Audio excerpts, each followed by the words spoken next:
เงินที่เราจะเอามาลงทุนต้องเป็นเงินแบบใด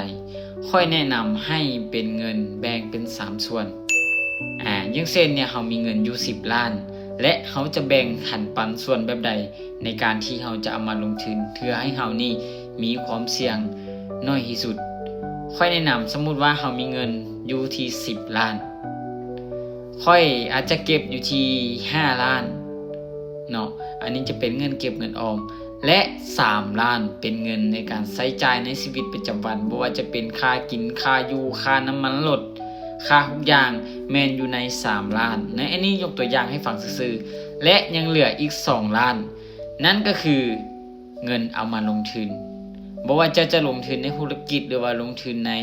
อีหยังก็ตามแต่ต้องเป็นเงินเย็นและเป็นเงินที่มีความเสี่ยงสามารถยอมรับความเสี่ยงได้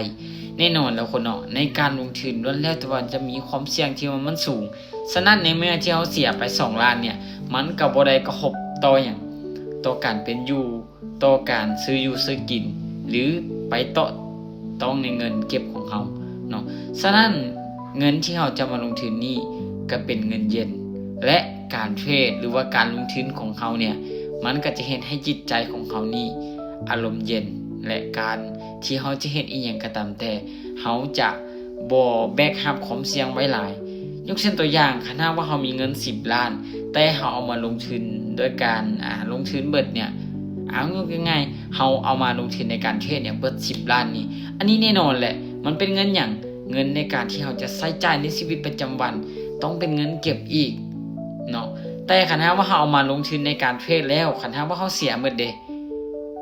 มื้ออื่นเขาจะกินหยังมื้อต่อไปเขาจะกินหยังสุดท้ายคันว่ามันเสียเบิดเขาก็จะเสียไปหมดเลยและชีวิตการเป็นอยู่ของเขาเด้ตกอับลงสุดท้ายเด้เฮ็ดอีหยังก็บ่เกิดเนาะฉะนั้นคนนั้นจะเป็นคนที่เสียสูญและบ่สามารถที่จะยอมรับความเสี่ยงได้ฉะนั้นเนาะคันว่าเขามีรายรับเดือนนึง10ล้านเจ้าต้องแบ่งหันปันส่วนให้เป็นแบบคือค่อยเว้ามานี้แสดงว่าในการลงทุนของเจ้าหรือการเฮ็ดธุรกิจของเจ้าก็จะราบรื่นเพราะหยังเพราะเป็นเงินที่เฮาสามารถแบ่งเอามาลงทุนแม้มันจะได้หรือจะเสียมันก็เป็นเพียงแต่ส่วนหนึ่งที่เฮาแบ่งมาลงทุนคันถ้าว่ามันเป็นรายได้เฮาก็จะได้แล้วก็แบบมันจะโอเคกับเฮาแต่คันถ้าว่ามันเสียมันก็บ่เป็นหยังเพราะมันเป็นเพียงแต่ส่วนหนึ่งที่เฮาแบ่งมาลงทุนฉะนั้นใครที่คิดอยากจะลงทุนหยังก็ตามแต่เจ้าต้องแบ่งคอร์สการลงทุนของเจ้านี้ให้มันดีบริหารทุนให้มันดี